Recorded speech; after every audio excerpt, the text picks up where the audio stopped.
Hi. Hello, Greetings, hello. everyone. Hi, welcome. Welcome, everybody. Happy holidays. Welcome to Glow. Thank you so much for your patience as we're just getting ourselves going. My name is Dr. Sarah Elizabeth Ivanhoe, and we started this webinar series just a few months ago. We kicked it off with our master teacher, Jason Crandell, and I'm excited to have him back this month with Quamay Sams, another Glow favorite teacher. I'm really excited to have you guys talk about the teacher-student experience, mentoring, all things sort of teaching, and then also teachers navigating sort of holiday stress and as we all sort of walk into all of this. So I'm going to turn it over to our to the guys here in just a moment. But for those of you who are tuning in, we would love for you to write in some questions. And the way to do that is to go to the bottom right-hand corner of your screen. There are 9 little circles. If you click it, you'll be able to see an area to write in a question on the chat. There's a little yellow question mark.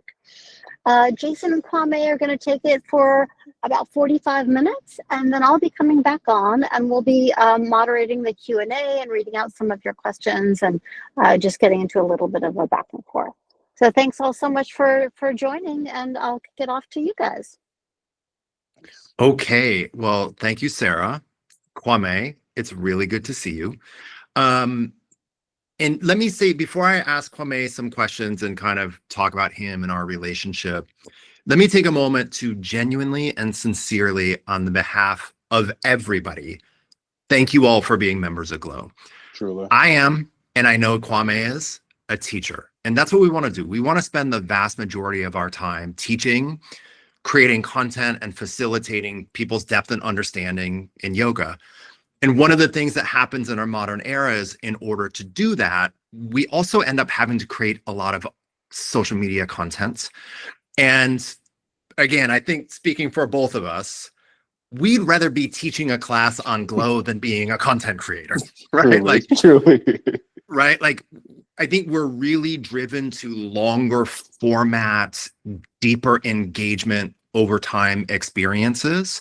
And so I know deep down from the bottom of my heart, I don't think that I would have the profession and the career that I have if it weren't for Glow and it weren't for all of you who are subscribers. So just genuinely thanks for participating and caring enough about the quality of your life and the quality of yoga to be a member and to just show up time and time again.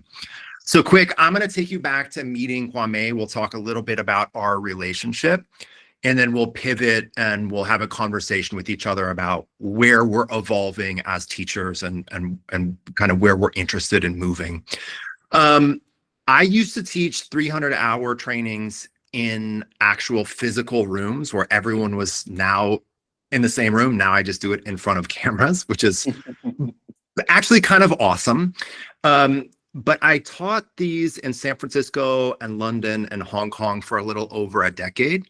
And Quamay, I think you were part of the last full in-person cohort group. And the thing that I first remember about Quamay was his backbends. And I thought to myself, whoa, that is deep, but it's also really even. So it's like this striking quality of a pose. And Quamay, like me as a student, is pretty introverted, is pretty quiet. And so you were just there continuously as a presence.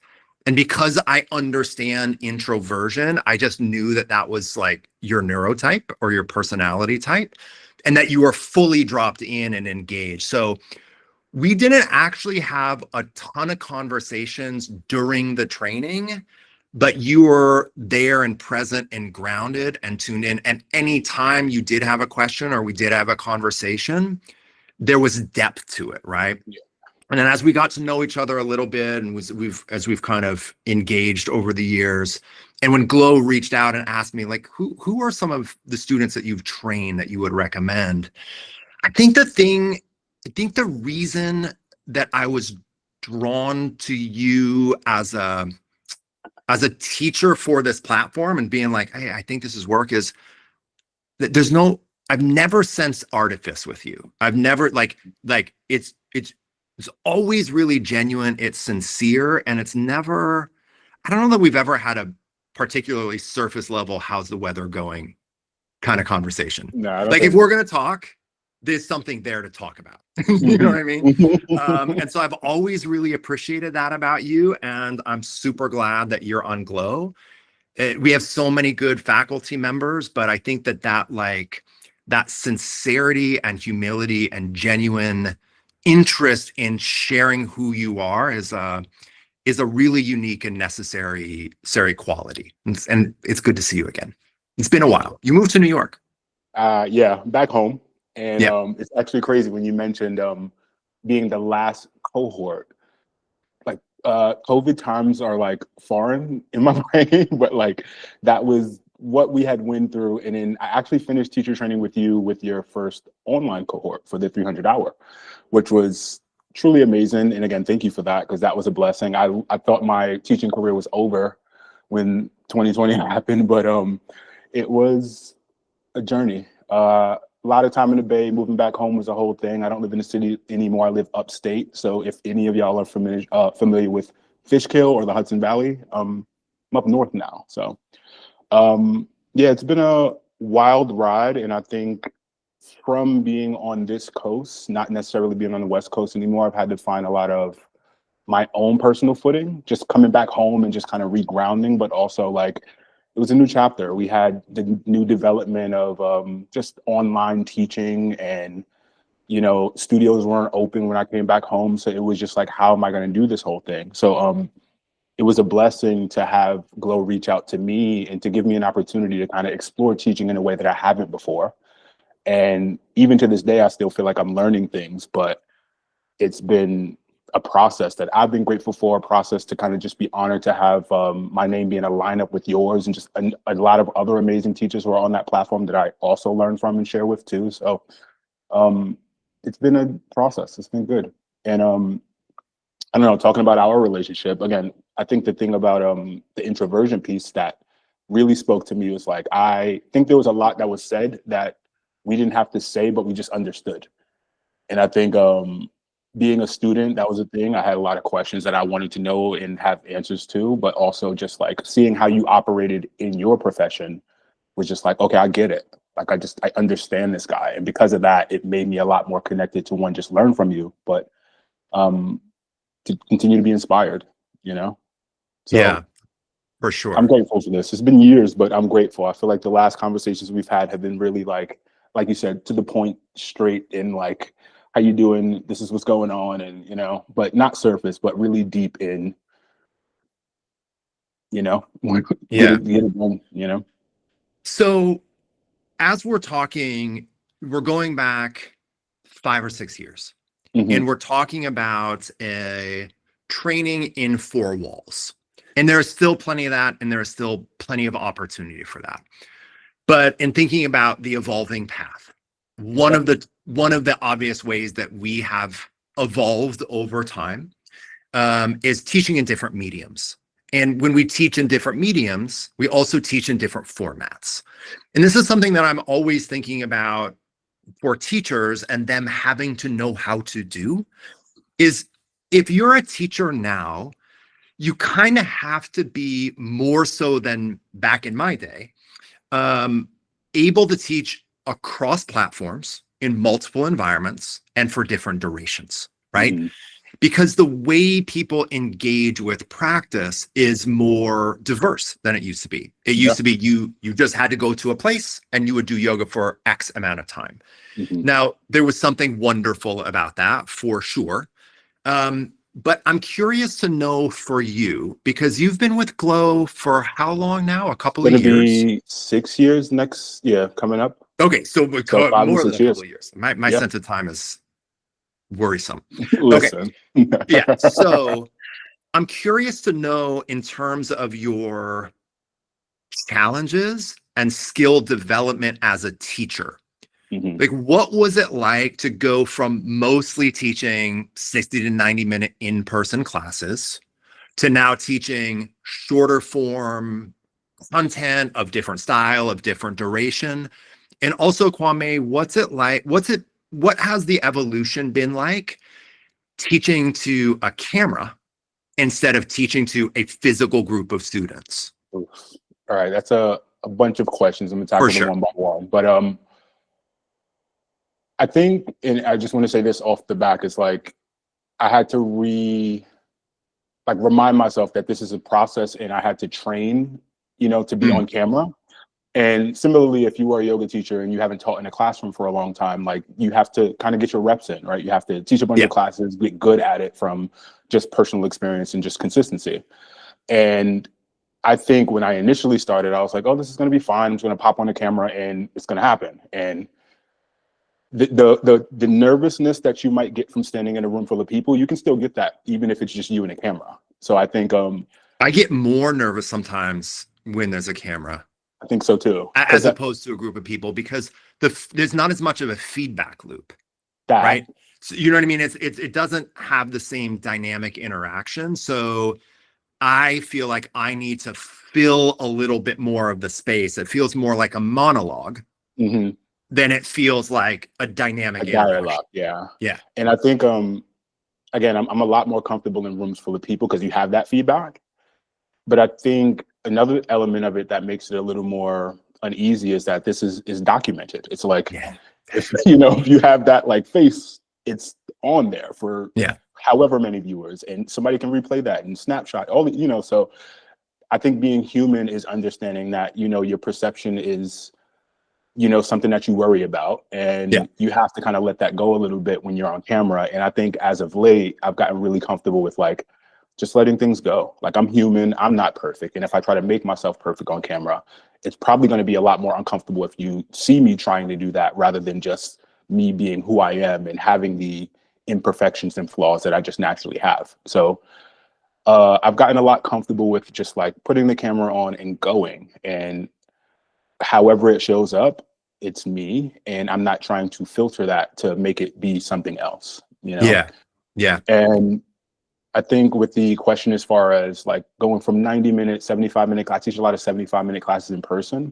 I've had to learn how to teach what's important and allow that to be at the front of everything and trust that that's enough, I think my first experience with the insecurity around documentation came when I started writing for a yoga journal in the 90s. And I started to realize that I felt a different degree of accountability for what I said live in something that there was no recording of versus something that was going to be printed, published, and it was going to live in a library in perpetuity, right? And not that I've ever been casual or flippant with what I say in class, but when we do things live, we're going to make mistakes. And that you have to become comfortable as a teacher knowing like you're going to miss a side, you're going to make a mistake, so forth and so on.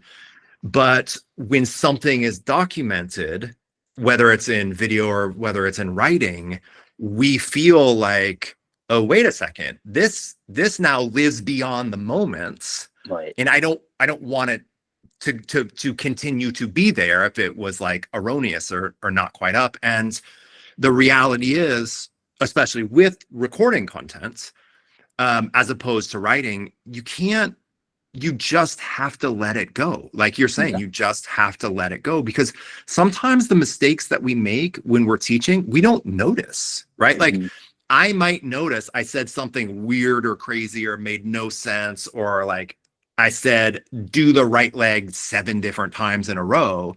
I might notice that in public class because eventually I get a reaction. People are like, when everyone looks, when one of your students does something wrong, it's probably their mistake. But when everyone's looking at you like you're crazy, you're like, oh, I think I must have said something that didn't make sense, but you won't know what it is, right? And so you have to really learn to let go. And then for me, in terms of duration, I was such a snob about it. Like, to be honest, like I was such a snob because I was very attached to this. If we're going to do this practice, it's going to be 90 minutes because as a student and as a teacher for a long period of time, that's what I did. And then I just started to realize a couple things. Number one, if we want to have skill development, we have to be consistent. And the reality is that most people, including myself, can't make it to a yoga studio every day of the week. Yeah. But we don't have time or discretion to do this, right? So I started to realize as a teacher in short form, like, oh, this is supplemental. Oh, this is maintenance. Oh, Yeah.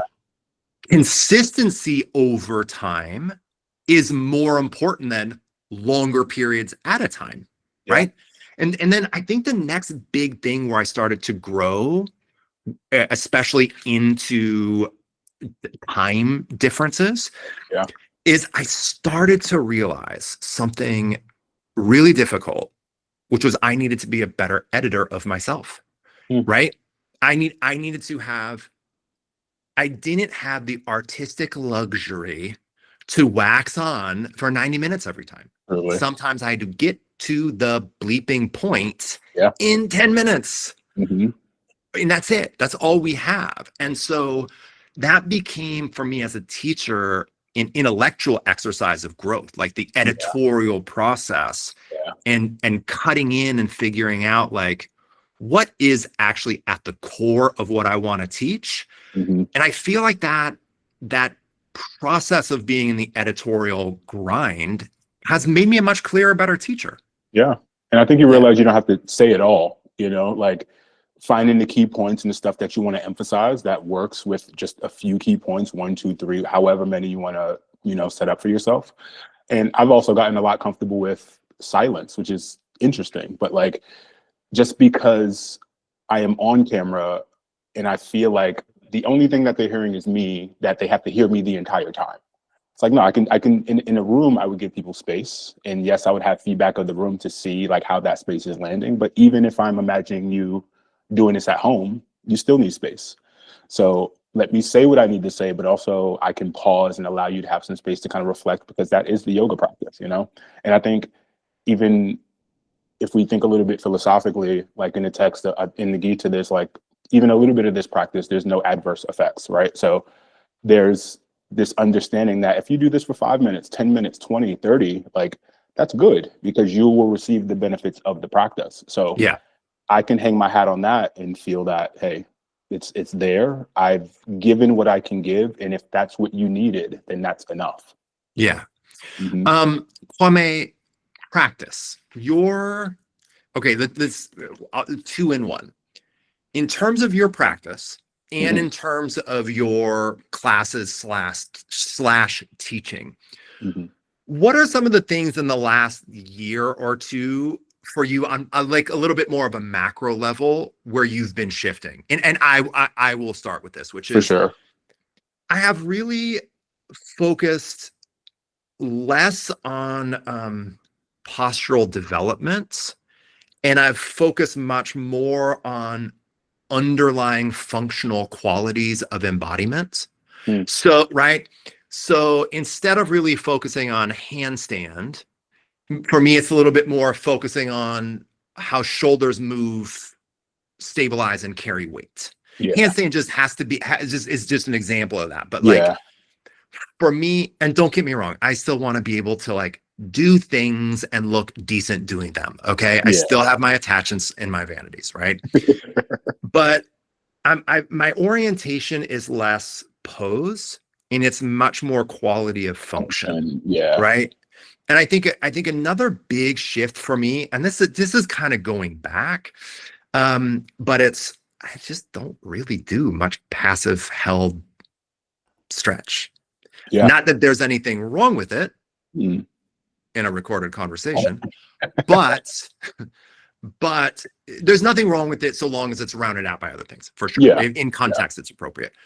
But for me, I kind of had this moment years ago where I just thought, I'm good at helping train people's flexibility, but if I'm going to help people become more flexible, I feel the responsibility to help people control that flexibility.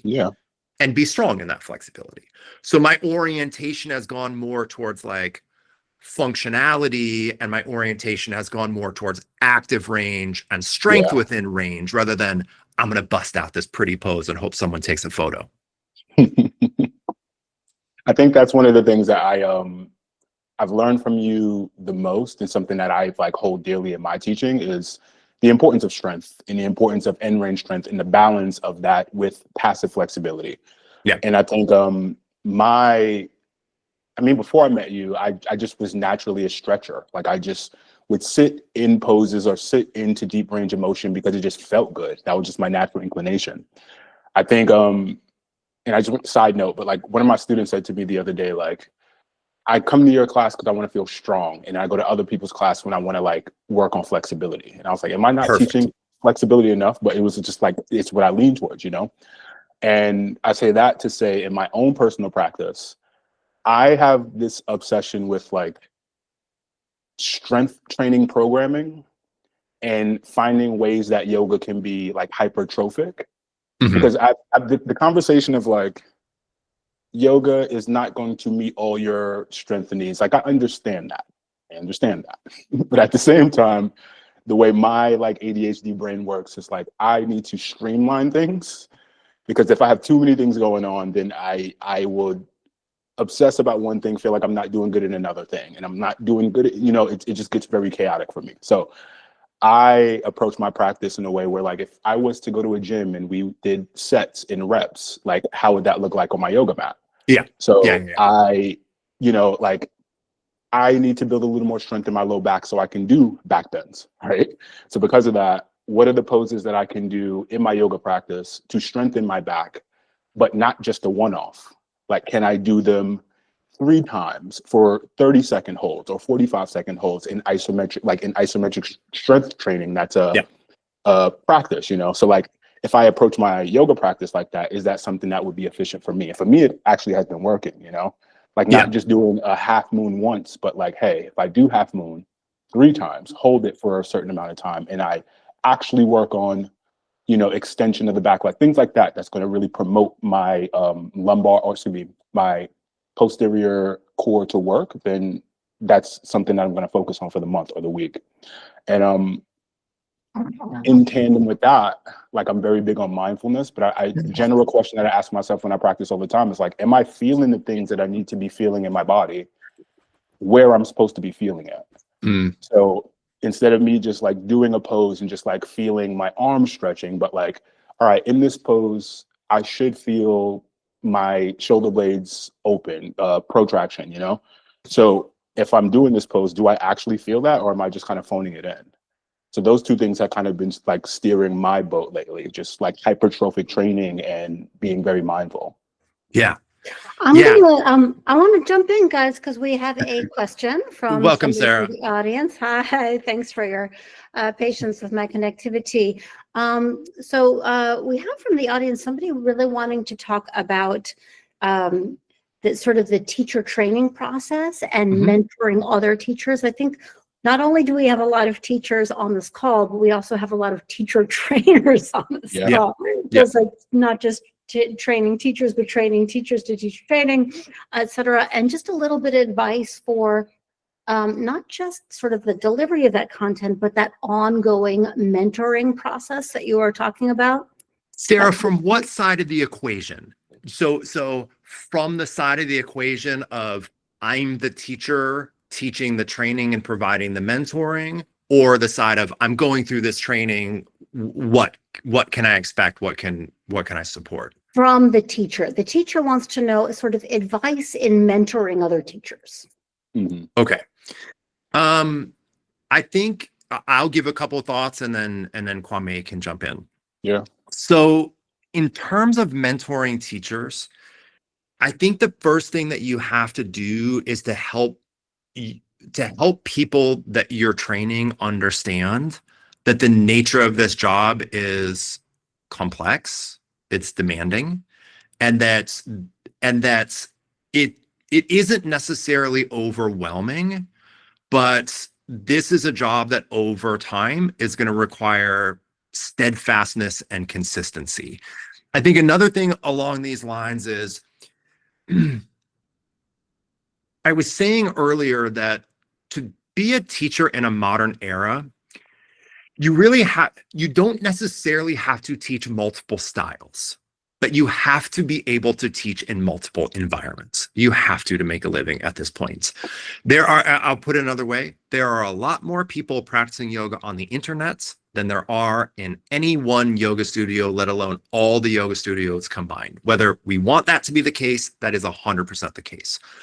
So when we're mentoring teachers, we want to help them have the expectation and develop the skill set to do what Quamay and I are talking about, which is to be able to teach different time increments and also different environments. Because sitting in front of a studio of people and teaching is one thing, but also having that person get exposure and repetitions teaching on Zoom, teaching in recorded content. Like, I think that should be a basic component of teacher trainings in this era. I think the final thing that comes to mind, Quamay and I are both on this call in part for a reason, which is we have a natural resonance. And so, like, our understanding and our way of thinking and the way we connect as people is the Quamay and I are not best friends. We're not like hanging out all the time, Right. but we have a natural resonance. And so it is comfortable for us to interact in a mentoring and mentee way. There have been times over the years where Kwamay's reached out to me to ask me questions, especially business professional questions. I am very comfortable with that. But I would not necessarily have that conversation or provide mentorship to everybody, because there's a greater level of, and obviously it's professional, but there's a greater level of intimacy. Like, I'm giving that person personal advice. I'm not just telling Quamay, hey, do this with your shoulder blades in down dog. I'm saying, oh, okay, well, I know you, this is the direction I think you should go. So when we're at that phase of like mentoring, you kind of have to either have resonance with the person, or you have to have a high level of empathy, so that you can understand that person and be there for them, as they go through their professional journey, right? And that's what it is. It's an open text line. It's an open phone call. Yeah. And I echo that. And I think something that I wanted to just like, me and Jason don't talk every day. And I think if you're in this mindset that like a mentor-mentee relationship means that there's like constant interaction, I think that's a little bit of a misunderstanding. I think Jason has a whole life, whole family, beautiful dog. I have, my That's life, things going on. So it's something that I feel comfortable knowing that if I needed an answer, I can send an email, I can send a text, I can call.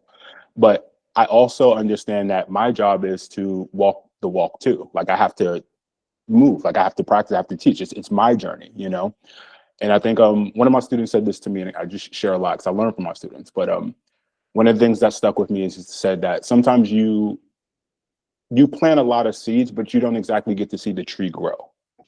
And a lot of times, whether you're a student in my class or I've taught you in a teacher training, like, I am trying to share what I believe in. And I think for me, what I got from Jason a lot was just not just the strength training and that anatomy, like knowledge, but like critical thinking. And I think without that, I wouldn't have been able to make decisions for myself to understand that, like, this is what works for me, or this should be questioned. And I should not just take this at face value, but I should dive a little bit deeper. And I think planting that seed in me allowed my tree to grow in a certain way. He doesn't see that every day, but that's what I get a chance to kind of pull away from our connection. And I think you have to understand that, like, as a mentee or as a mentor, that you want to be guardrails, but you're not exactly like bowling analogy, but you're not rolling the ball down the entire lane. It's support. It's support more than anything. Yeah, and I think along these lines too. Okay, we can divide it into like three things to visualize this. One thing is you're a teacher teaching a group of students in a training. That's great. You're there, you're connected, you're teaching them subject matter, you're interacting and so forth. Then another thing is a friendship. And then a third thing is a mentorship. Yeah. And a mentorship is it's not like we're not broing out. Like Right. a mentorship is not, hey, let's go get coffee. Nope. If because Quamay is not in my training now, of course I would love to hang with him. But more I would expect if he's going to reach out, he has a couple of specific things that he wants my advice on, right? So it's not like, and so this is, I think, a really straight up practical advice. If you have a student or students that are looking to you for guidance, it is absolutely fair and appropriate to say, I'm totally happy to have a conversation with you. Please, when we have this conversation, I want you to just ask me very specific questions about your circumstance, right? Yeah. So helping the person that you're helping be clear and know that they can approach you, but it's not like, hey, I just need some inspiration and a cup of coffee. That's friendship. Yeah. Like, to me, that's friendship. That's not mentorship. Mentorship is, hey, I got these, you know what? I got a contract, I got a couple of options, and I'm really struggling with my boss. Have you been in these situations? I would love to know your advice. Yeah. I will help pretty much anyone that's ever graduated from one of my courses if they hit me up and they are like, hey, do you have 10 minutes to help me with this one thing? Yeah. Totally. But if it's like, hey, can we chat? Probably not, because that's not, I don't have time for that.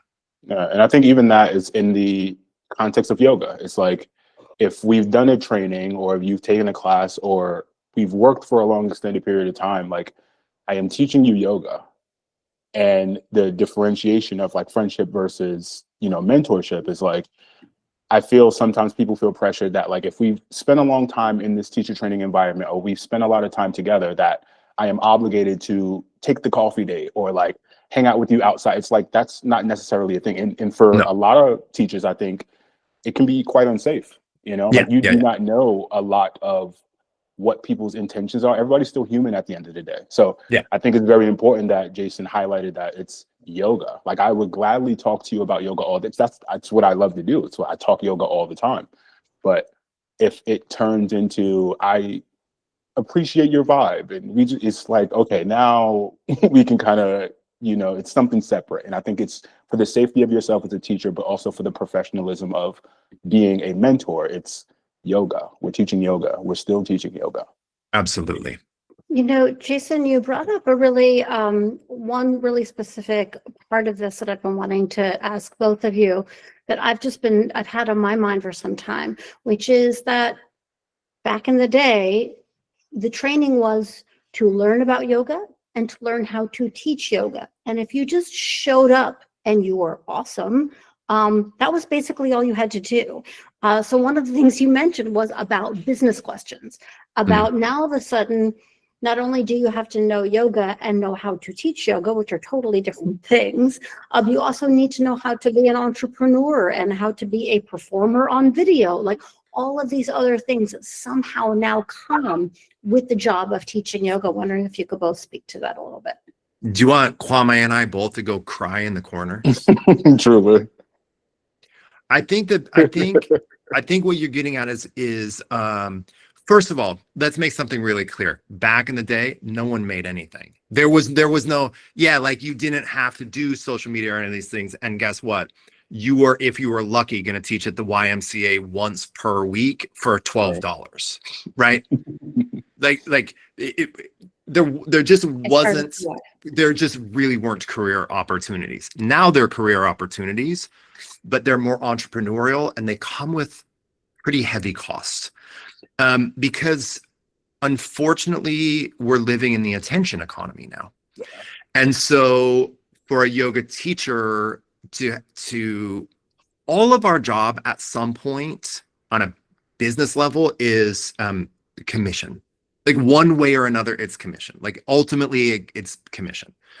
Even what you can charge, or what a studio can pay you per class, ultimately is going to be commission based. Part of earning commission is being good at what you do and being consistent, but also part of it is having charisma and getting people's attention. Yeah. And the reality is there just isn't necessarily an equivalence between skill and teaching and the ability to get attention. There are some people who are exceptional yoga teachers, but aren't very good at getting attention. And there's some people who are really good at getting attention, but in my opinion, they're not an expert in subject matter or communication. And so I think that's where we are.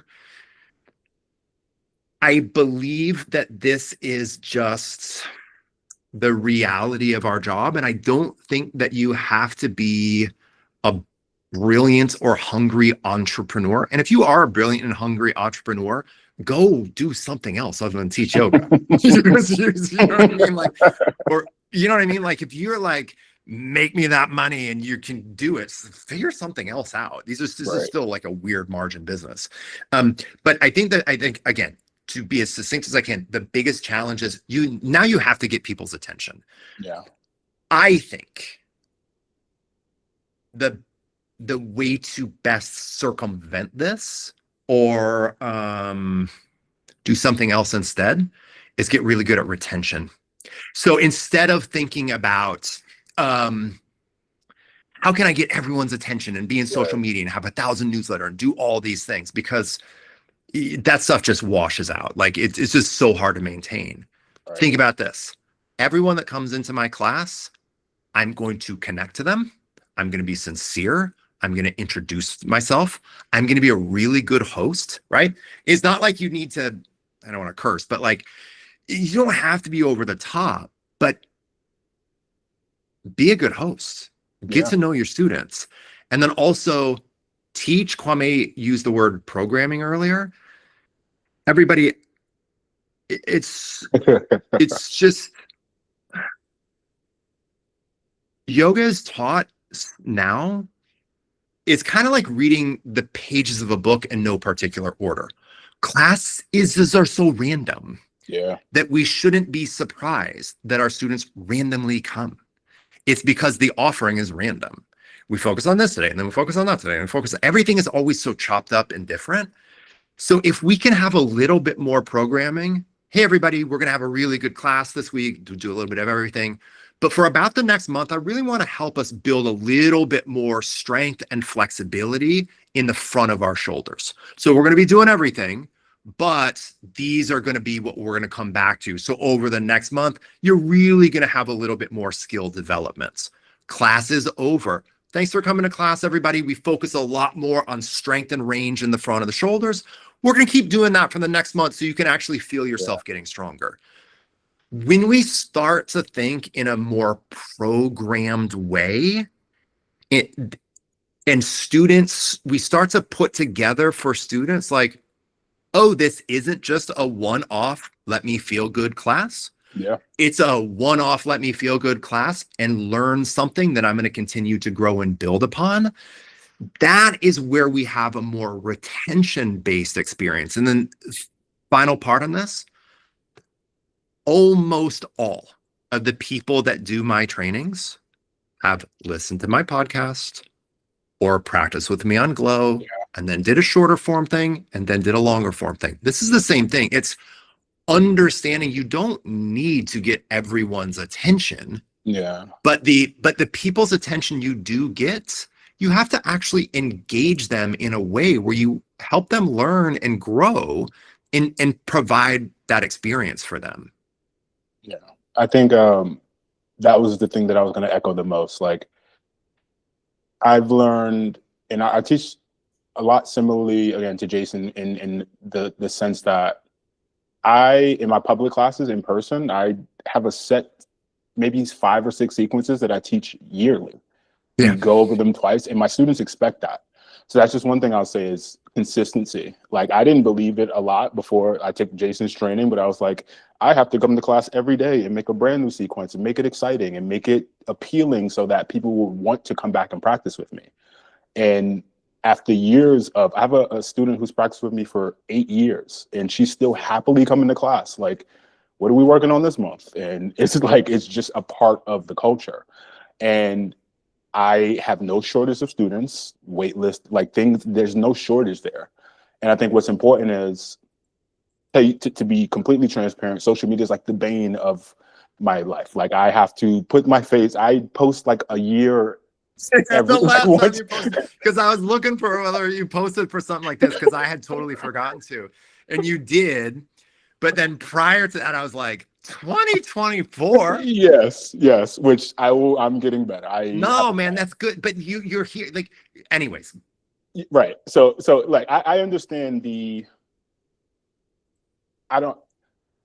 exist if you're online. If you're not online, I don't say in person, people know me and my classes are fine.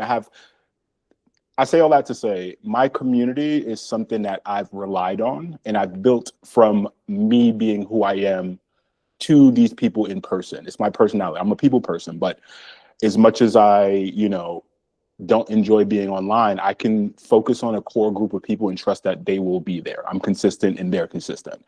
And I think for anybody who is looking at teaching or at least being somebody that's running a business, like to Jason's point, you don't need to have the masses. You don't need 1 million followers. You don't need that. You just need a core group of people that trust in your message or they believe that you can share something valuable. And if you pour into that community, they pour back into you. And I've had retreats where I've had the same people in attendance. I've had workshops where the same people are in attendance. A lot of my classes are familiar faces. A lot of these people are connected. They're close together now. And that has been very successful for me.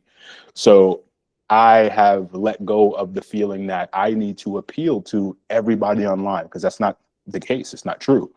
I just need to appeal to the people that resonate with me. And if that is enough to, keep me afloat, then that's fine. And if it goes beyond that, that's amazing. But I've let go of the mental feeling of like, I need to get everybody on my fan page. Like it's not the case. It's just not how it works.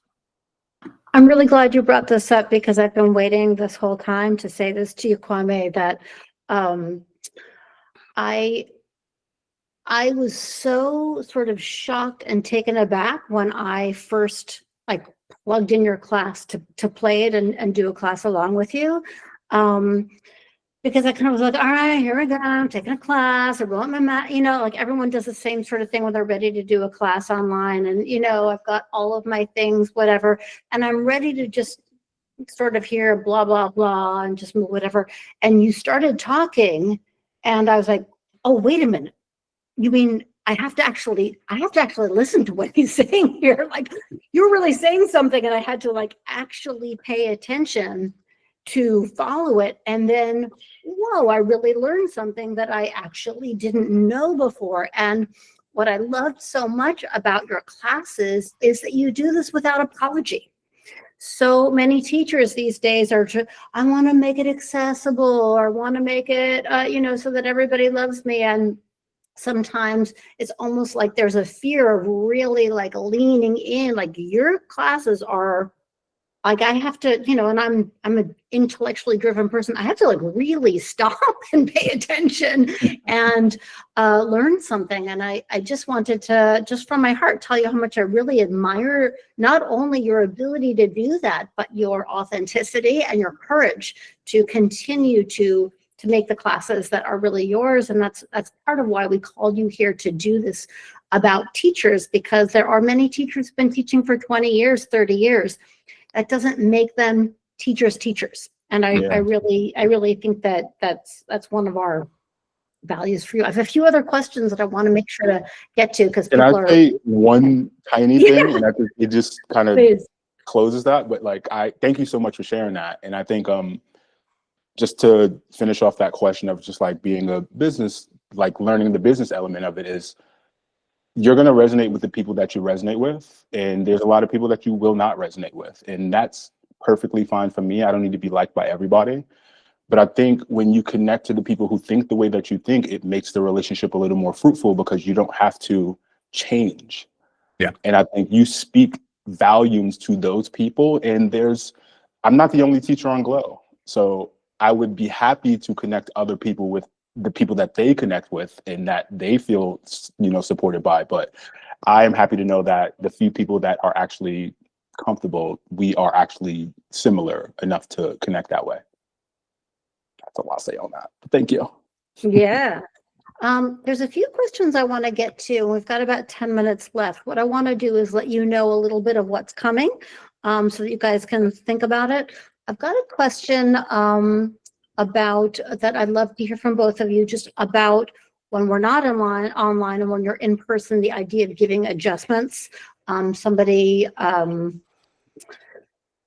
The idea of adjustments and postures it's really shifted over the Yeah. decade, and I want to hear sort of how the values and downsides that you guys kind of see there, and then want a little bit about I think then want to hear from both of you about that, and then also somebody asked just a question about, while there's a lot, we have a lot of focus these days on strength, flexibility, et cetera, how much room is there for more of the philosophical themes? How do we weave those into a moving asana class, et cetera? Yeah. So maybe sort of kick it off over to Jason about the adjustments question. I have a tiny thing to say on that, and then Sit down and have a drink. I've not given a manual adjustment in a decade. And there's two main reasons, and I will be straight up and cut to the chase, even though we're on a recorded line. Number one, I don't really see much value in it. I'm fine with other people doing it and receiving them. They can feel good, but I ask people regularly in training situations when this comes up, please raise your hand if you've ever been injured during a manual adjustment. I have never once had less than 40% of the room raise their hand. That's absolutely absurd. That is atrocious. Second, the vast majority of manual adjustments, I'm such a buzzkill with this one. I'm such a buzzkill. Sarah, damn it for you asking this question. Okay. So, buzzkill Jason. Okay. The second thing is the vast majority of manual adjustments just facilitate passive range of motion. Yeah. And they don't do so in a way that in any way increases like tissue adaptation. So it can feel good and it can make you do a pose that you can't really do, or a depth of a pose you can't really do. And perhaps there's value in that. There's certainly joy. There can be joy in that. But for me, that doesn't meet the moment of what I think that this practice that I want to share. The final thing, everybody, I traveled 40 weekends of the year. I had so much trust in my relationships, in my studios. But listen, I had this realization, and I used to tell people all the time, I can't control how you hear what I say. Like, we just have to know as teachers, like, I can't control how you hear what I say. When I had the realization that I can't control how you perceive my touch, and I had that for a long time, no incident, FYI, check. But I just had this realization of like, oh, I know what I mean. I don't know that you know what you mean because we don't know each other. Mm-hmm. And when I was traveling nonstop as a well-known teacher around the world, I'm a straight guy and I mostly work with women. Right. And in that situation, I'm like, I don't want to put myself and I don't want to put you in a situation where there's any misunderstanding here.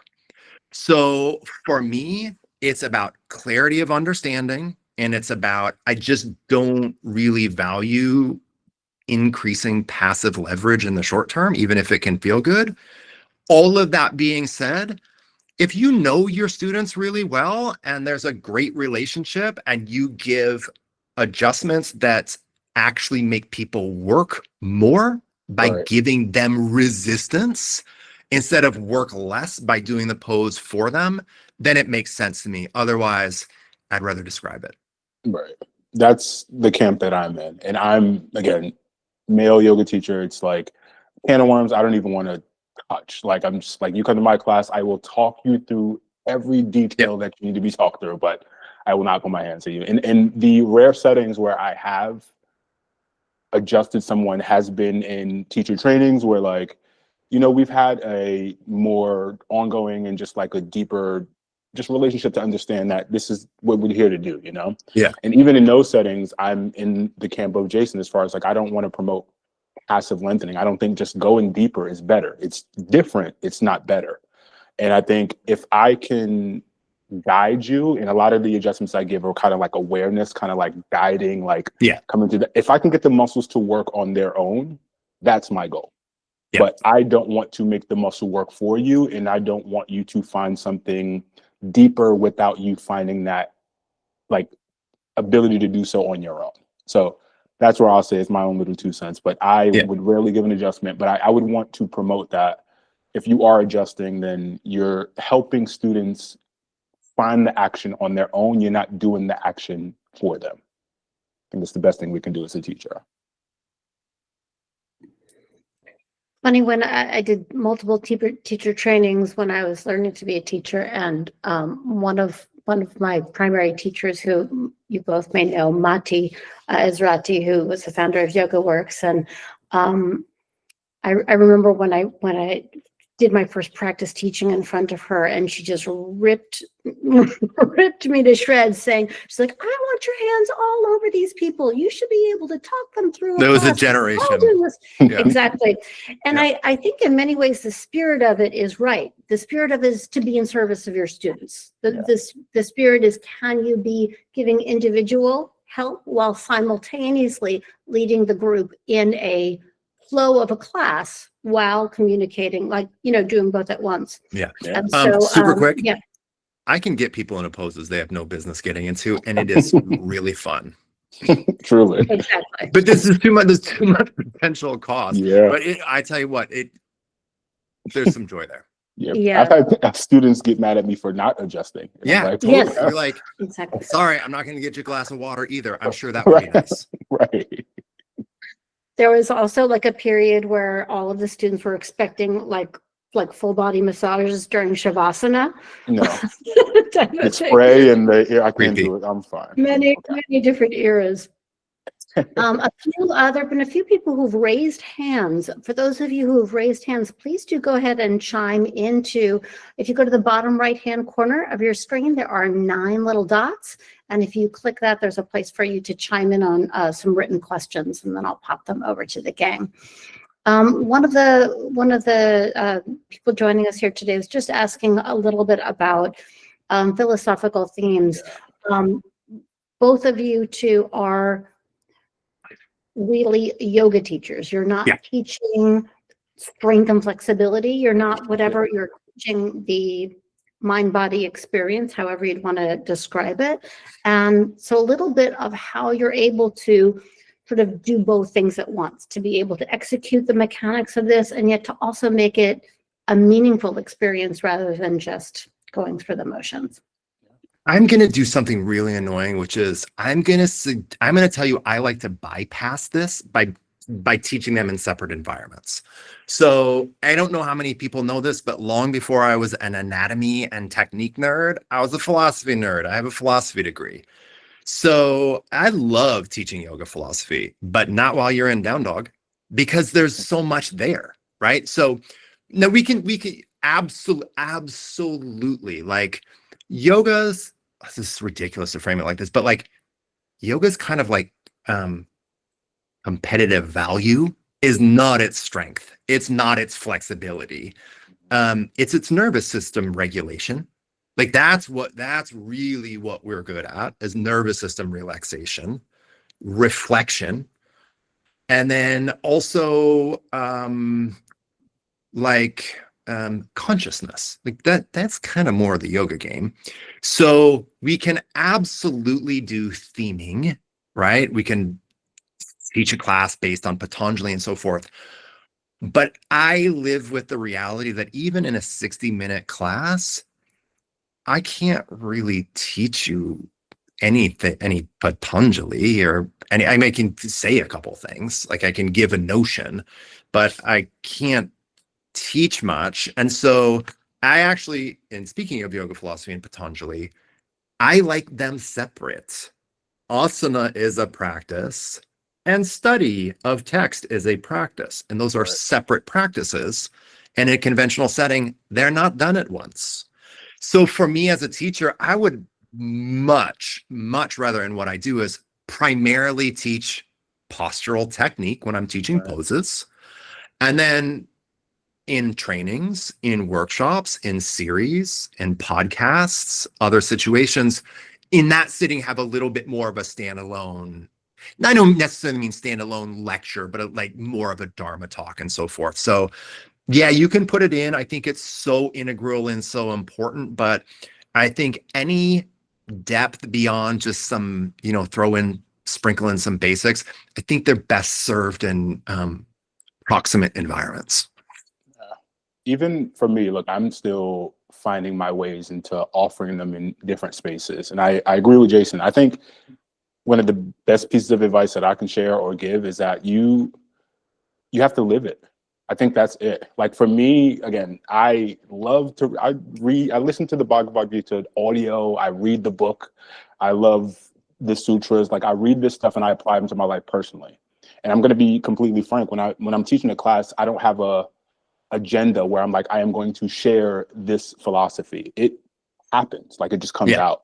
And I think it's because of how much I'm connected to it in my personal life that it just happens to be in my conversation. And I think for me, I lean to body, I lean to posture, I lean to technique, because I think that's where we all meet, Like I'm not in the business of trying to convince somebody that they need to believe the mindset that I have, like it's my mindset. It's my connection to the yoga practice is what I choose for myself. But I do know that we have a body, like we have muscles, we have joints, we have tissues. So we can meet that. And in my personal opinion, if you're practicing philosophy, that's to study the self. I think there's so many people. I could ask my cousin right now, like where their femur is, and they would point to their, like they don't know. Like they don't. I got an know anatomy program to sell your cousin. I'll give you 20% off. Use coupon code Sarah Ivanhoe /20. Right, but like, how well can you say you know yourself if you can't? I'm not going to say everybody needs to learn every anatomical term, but you should know yourself. And I think for me, that's where we meet there. And the best piece of advice that I can share is like, live it. Like if you really enjoy philosophy and you really want to share it, don't create a script that you're trying to perform while you're in class. Let it be who you are. So that way, when you're sharing, it comes out naturally. Yeah, you can be it. And, this idea popped in my head, which is like, if a book is well written, you don't need that book to also tell you what the book is about. It speaks for itself. And so when I talk to my students about this, I always say, like, look, you can either teach yoga philosophy implicitly or explicitly.